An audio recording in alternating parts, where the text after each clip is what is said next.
ενδιαφέρον ερώτημα που μου θέσατε κάποιες φίλες μου είναι το αν η αριθμολογία μπορεί να βοηθήσει και μάλιστα αποτελεσματικά, και εννοώ αποτελεσματικά εκ των προτέρων, γιατί εκ των υστέρων όλοι πιστέψτε με γίνονται προφήτες. Αν λοιπόν γίνεται αποτελεσματικά η γνώση της αριθμολογίας να βοηθήσει σε θέματα πρόληψης υγείας από τη μία και ομορφιάς από την άλλη, αισθητικής ανάλυσης δηλαδή θέματα, σαφέστατα ναι. Με την άλλη μου ιδιότητα ως δημοσιογράφος, ερευνήτρια και κυρίως συμβούλου υγείας σε κάποια ελληνική πάντα εταιρεία, μπορώ να σας διαβεβαιώσω τώρα ως αριθμολόγος ότι ναι, φίλες και φίλοι, γίνεται. Πώς όμως? Γνωρίζοντας πάντα τα ακριβή δεδομένα στοιχεία του κάθε ενδιαφερόμενου, δηλαδή την πλήρη ημερομηνία γέννησης, ώρας, έστω και κατά προσέγγισης. Όλα βοηθούν και συνυπολογίζονται.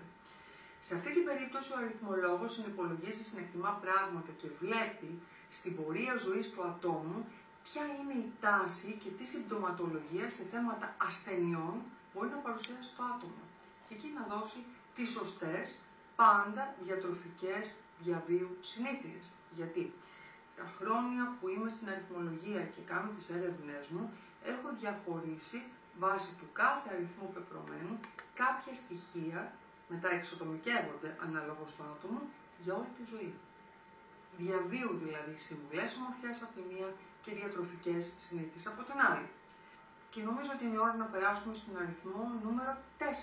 Αριθμός πεπρωμένου 4 είναι ο αριθμός της υπέρμετρης λογικής. Οι εκπρόσωποι αυτού του αριθμού, κυριολεκτικά φίλες και φίλοι, μπορούν να τετραγωνίσουν τον κύκλο. Είναι σταθεροί, αξιόπιστοι, αντιμετωπίζουν τη ζωή πάρα πολύ σοβαρά. Θεωρείται διπλός αριθμός μόνο όταν έχει στην ανάλυση του το νούμερο 22. Όταν δηλαδή ο αριθμός 4 προκύπτει από το συνδυασμό 22. Με ποιους ταιριάζει αυτός ο αριθμός? Με τους αριθμούς 2, 3, 6, 7 και 8. Τι γίνεται λοιπόν όταν στην ανάλυση μας έχουμε τον αριθμό 22?